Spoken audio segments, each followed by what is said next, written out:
खुलुमबाय Bodoland इंखं television studio आं हायनार गयारि दिनैनि गाहाय रादाबफोराव दङ। प्रमद बर' दैदेननाय बिटिसि सोरखारा जौगानायनि जेबो खामानि मावनो हायाखै बुंदों देरहासार बसुमतारी। चिराङाव गुबुन गुबुन मोननै जाथायाव साथाम सुबुंनि जिउ खहा। कामारपारा जाथायनि दायनिगिरिफोरखौ थाबैनो हमना गोख्रों साजा होनो आरो खहा जाजानाय न'खरनो खहा सुफुंनाय होनो एबसुआ दाबि खालामदों। महन्त नार्जारिया एनएलएफबिजों सोमोन्दो गैया होनना एनएलएफबिआ प्रेस बिबुंसार फोसावदों। गिबि मन्थ्रिया रायजोनि जिल्ला बेंगिरिफोरजों सावरायदों। आसाम सोरखारा 3262 बिहु कमिटिफोरनो अनसुंथाइ रानबाय। सम थानायावनो सांग्रां जायाब्ला भारतआबो श्रीलंका बादि खांगाल जानो हागौ बुंदों भारतनि रोंगौसा। दानिया फैदो आबुं रादाबाव।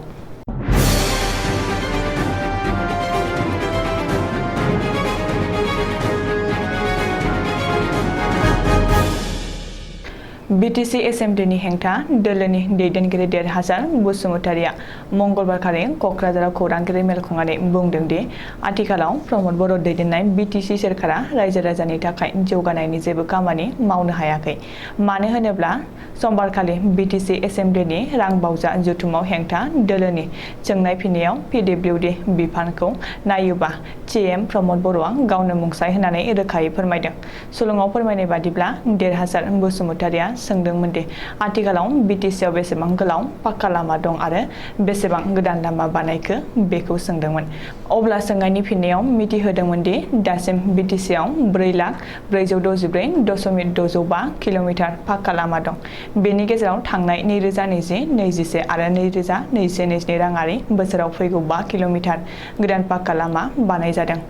गुबुन फारसेथिं पन्चायत एन्ड रुरेल डेभेलपमेन्ट एबा पिएनआरडि बिफाननिफ्राय दासिमाव गोदानै बेसेबां पिएमएवाइनि न' होनो हाखो होननानै सोंनायाव डिपुटि सिएम गबिन्द बसुमतारीया फोरमायदों दि दासिमाव गंसेबो गोदान पिएमएवाइ न' रावनोबो होनो हाथ'नाय जायाखै।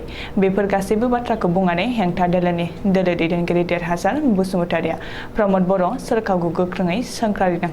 मानो होनोब्ला मोननै गोजोराङारि बोसोराव पिएनआरडिएनि मावनाया गेदेर लाथिख' आरो प्रमद बर'नि आवथायाव थानाय पिडब्लिउडिनि 5 किल'मिटारल' गोदान पाक्का लामा बानायनो हानायानो फोरमान खालामदों दि आथिखालाव प्रमद बर' दैदेननाय बिटिसि सोरखारा रायजो राजानि थाखाय जेबो जौगानाय खामानि मावनो हायाखै। बेखायनो सिगाङाव रायजो राजानो होबोनाय गेदेर गेदेर रादायफोरा गासैबो खुगानिल' जाबाय होननानै देरहासार बसुमतारीया बुंदों। चिरां जिल्लायाव गुबुन गुबुन मोननै गुलि गावनाय जाथायाव साथाम बर' लाइमोनफोरनि जिउ खहा। बिटिआर हालामाव डाकाति आरो हाथियार दिन्थिना लुथिनाय जाथाया दुंहाव थासारि सोमजिहोनाय समावनो थांनाय हराव चिरां जिल्लायाव डाकातिजों लोब्बा थानाय गुबुन गुबुन मोननै जाथायाव साथाम सुबुङा जिउ गोमायो। गिबि जाथायाव रुनिकाटा पुलिस थानानि बेन्दोङाव थानाय खुंग्रिंनि सिदागुरि गामियाव जादों। बे जाथायाव सानै सुबुङा जिउ गोमानायजों लोगोसे चिरां जिल्लानि एडिशनेल एसपि प्रकाश मेथिया आखायाव गुलि नांजाना जखम जायो। जाथायनि बागै आसाम पुलिसनि एडिजिपि डक्टर एल.आर. बिष्णोया फोरमायनाय बादिब्ला बावैसो सान सिगां आमटेका ओनसोलाव गुलि गावना लुथिनाय जाथायजों लोब्बा थानाय दुथांफोरा सिदागुरि ओनसोलाव थानायनि बागै स्रोद सुलुङाव खौरां मोननायनि उनाव थांनाय हरनि 1:30 रिंगायाव अपारेसन खालामो। बे एनकाउन्टाराव हाथियार लानाय सानै दुथाङा जिउ गोमानायजों लोगोसे चिरांनि एडिशनेल एसपि प्रकाश मेथिनि आखायाव दुथांफोरा गावनाय थरनै गुलि नांफैना जखम जायो। जाथायसालियाव गंनै 9 AM पिस्तल बोखांनो हायो आरो एनकाउन्टाराव जिउ गोमानाय सासे सुबुंखौ एनएलएफबिनि बारग' सोद्रोमा महन्त नार्जारि होननानै सिनायथि होदों होननानै डक्टर एल.आर. बिष्णोया बुंदों। बबेखानि महन्त नार्जारिया आमटेका ओनसोलाव डाकाति खालामनायनि मास्टार माइन्डमोन होननानै मिथिनो हादों। रिपर्ट बादिब्ला एडिशनेल एसपि प्रकाश मेथिया बङाइगावनि लवार आसाम हस्पिटालाव एडमिट खालामनाय जादोंमोन नाथाय उननि समाव गोजौ फाहामथायनि थाखाय जिएमसिआव लांनाय जायो। गुबुन मोनसे जाथाया जादों धालिगाव पुलिस थानानि बेन्दोङाव थानाय खामारपारायाव। खामारपारानि सासे सुबुंनि न'खराव लुथिनो फैनाय डाकाइतनि हानजाया लामायाव सासे लाइमोनखौ गावथारनानै गालांदों। बे जाथायाव जिउ गोमानाय सुबुंखौ 19 बोसोर बैसोनि राजा बर' होननानै सिनायथिनो हादों। मिथिनो हानाय बादिब्ला बिगुमैनि नाव डाकाति खालामनाय खौरांखौ मोननाय लोगो लोगोनो 19 बोसोरनि बिबोनां राजा बर'आ बिगुमैनि न'आव फैबाय थानाय समावनो दुथांफोरजों लोगो मोनलायो आरो लुथिनायाव फेलें जानाय दुथांफोरा राजा बर'खौ गावना गालाङो। जाउनाव राजा बर'आ जाथायसालियावनो जिउ गोमायो। बे खौरांखौ सुजुनाय समहालागै दुथांफोरनि बागै जेबो गुमुर मोननाय जाथ'वाखै। चिरां जिल्लानि किसान बाजार खामारपारायाव थांनाय हराव सिनाय मोनै डाकाइतफोरा गाग्लोबनायाव जिउ गोमानाय राजा बर'नि दुखुथिया न'खराव मेरु एबसुनि मोनसे थान्दै हानजाया खौरां लाना न'खरनि सोद्रोमाफोरजों दखुआव बाहागो लाफैदों।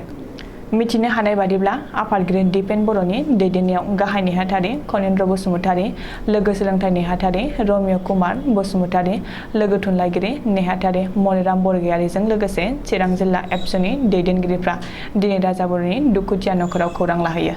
बे दावबायनायाव एबसुनि थान्दै हानजाया राजा बर'खौ गावथारग्रा दायनिगिरिफोरखौ थाबैनो हमनानै गोख्रों साजा होनो दाबि खालामो। बेजों लोगोसेनो राजा बर'नि थार बिजिरनाय नागिरनानै खहा जाजानाय दुखुथिया न'खरनो खहा सुफुंनाय होनो आरो गले गले बेबायदि हिंसायारि जाथाय जाबाय थानायखौ होबथानो थाखाय एबसुआ सोरखारखौ दाबि खालामो। बबेखानि राजा बर'नि थार बिजिरना नागिरना आरो दायनिगिरिफोरखौ गोख्रोंनो हमनांगौनि दाबिजों चिरां जिल्ला एबसुनि बानजायनायाव गाबोन जिल्ला सदर काजलगावआव धरना हाबाफारि लानाय जागोन होननानैबो थान्दै हानजाया फोरमायदों। मख'नो गोनांदि राजा बर'नि दुखुथिया न'खराव दिनै आसाम सोरखारनि केबिनेट मन्त्रि उरखाव ब्रह्म आरो एमएलए जयन्त बसुमतारीयाबो थांनानै खौरां लाहैदों। मिथिनो हानाय बादिब्ला थांनाय हरनि 11 रिंगायाव गेजेर खामारपारा गामिनि थागिरि मनरन्जन नार्जारिनि न'खराव सिखाव डाकाइतफोरा हाबदोंमोन। सिखाव हाबनाय खौरांखौ मनरन्जननि बिसिया फंबाय राजा बर'नो फनाव खोन्थाहरनायलाय राजा बर'आ बिगुमै मनरन्जननि न'खरसिम होसोबोयो। बेयावनो लामायाव डाकाइतफोरजों मोगा मोगि जानानै हमथाना लाखिनो नाजानायावनो डाकाइतनि गुलियाव राजा बर'आ जिउ खोमानाङो। चिरां जिल्लानि खुंग्रिं सिदागुरियाव पुलिसनि एनकाउन्टाराव जिउ गोमानाय महन्त नार्जारी आरो गुबुन सासे सुबुङा national liberation front of Bodoland सुंद'यै एनएलएफबि आफादजों जेबो सोमोन्दो गैया आरो बिसोर सानैबो आफादनि सोद्रोमा नङा होननानै एनएलएफबिनिफ्राय दाबि खालामदों। एनएलएफबिनि पाब्लिसिटि सेक्रेटारि बि बुहुमसेया दिनै मोनसे प्रेस बिबुंसार फोसावनानै महन्त नार्जारी आरो गुबुन सासे सुबुङा एनएलएफबिनि सोद्रोमा नङा होननानै खेंफोरथि होदों। बबेखानि एनएलएफबिनि साफ्रोमबो सोद्रोमाफोरनि मुं फारिलाइया सोरखारनि आखायाव दंखायो। एनएलएफबि आफादा बेबायदि समाज बेरेखा हाबाफोराव जेबो लोब्बा गैया होननानैबो प्रेस बिबुंसाराव फोसावदों। मख'नो गोनांदि थांनाय हरनि एनकाउन्टाराव जिउ गोमानाय महन्त नार्जारी आरो गुबुन सासे सुबुङा एनएलएफबिनि बारग' सोद्रोमा आरो जाथायसालियाव गंनै हाथियार बोखांदों। बे एनकाउन्टाराव चिरांनि एडिशनेल एसपि प्रकाश मिथिया थरनै गुलि नांजाना जखम जानाङो। बेजों लोगोसेनो महन्त नार्जारीया बावैसो सान सिगां आमटेकायाव गुलि गावनायनि डाकाति खालामनायनि मास्टार माइन्ड होननानै पुलिसआ फोसावदों। बेबादिनो एनकाउन्टाराव जिउ गोमानाय सानैबो सुबुंखौ एनएलएफबिनि बारग' सोद्रोमा होनना रायजोनि खौरां बिजोंफोराव फोसावदों। नाथाय बेफोर गासिबो नंखाय होननानै एनएलएफबिआ प्रेस बिबुंसाराव बुंदों। दिनै आसामनि गिबि मन्त्रि डक्टर हिमन्त बिश्व शर्माया रायजोनि गासैबो जिल्लानि जिल्ला बेंगिरिफोरजों मोनसे गोनांथार सावरायमेल जथुमजों एबा जिल्ला बेंगिरिफोरनि सन्मिलन खुंदों। खानापारायाव थानाय एडमिनिस्ट्रेटिभ स्टाफ कलेजाव बानजायनाय बे जर'खा सावराय जथुमाव गिबि मन्त्रि डक्टर हिमन्त बिश्व शर्माजों लोगोसे केबिनेट मन्त्रि फारियै रन्जित कुमार दास, केशव महन्त आरो परिमल शुक्लबैद्य, चिफ सेक्रेटारि जितु बरुवा, गोजौ थाखोनि सोरखारि मावख'गिरिफोर आरो रायजोनि मोन 33 जिल्लानि जिल्ला बेंगिरिफ्रा बाहागो लायो। बबेखानि दिनै फुंनि 10 रिंगानिफ्रायनो जागायनाय बे जर'खा मेला मोनाबिलिनि 8:45 रिंगायावसो जोबगोन होननानै मिथिनो हानाय जादों। बे सावराय जथुमाव सरासनस्रा रायजो राजाफोरनि मुलाम्फा आरो खाबुफोरखौ बांसिनै नोजोर होनो थाखाय गिबि मन्थ्रिया जिल्ला बेंगिरिफोरखौ बिथोन होयो।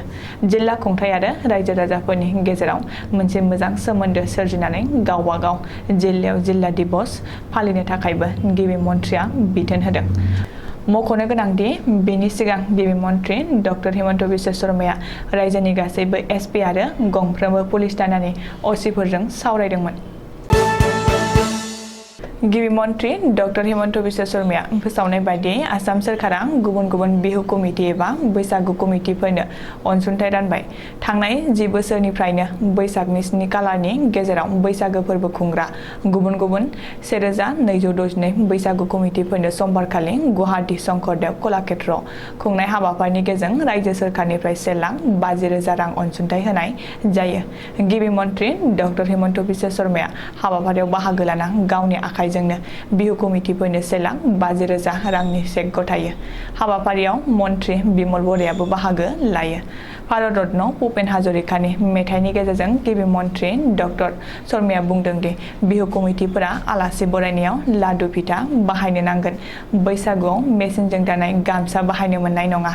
बबेखानि आसामाव 12,000निबो बांसिन बिहु कमिटिफोरा बैसागआव दानसेखौ बैसागु फोरबो फालियो आरो बैसागु फांसन खुङो होननानैबो गिबि मन्थ्रिया बुंदों। ओरैहाय 7 बैसागनि गेजेरावनो बैसागु फोरबो फालिनो थाखाय खावलायदों मन्थ्रि बिमल बर'आ।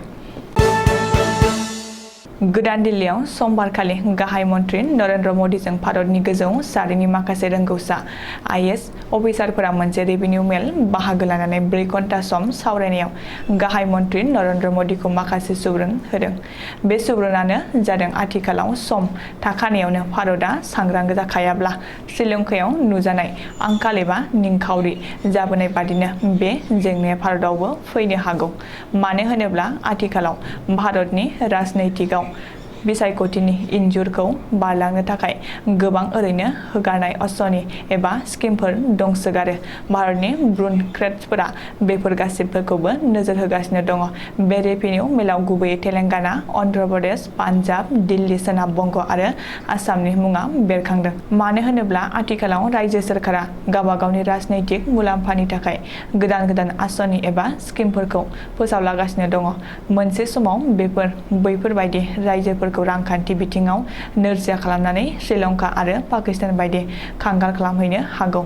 बेखायनो भारतनि रोंगौसा आईएएस अफिसारफोरा जानला मानला स्किम फोसावनायफोरखौ बन्द खालामनांगौ होननानै गाहाय मन्थ्रि नरेन्द्र मदिखौ सुबुरुन होदों। दिनैनि रादाबा एसेनोसै, गोजोन्थों।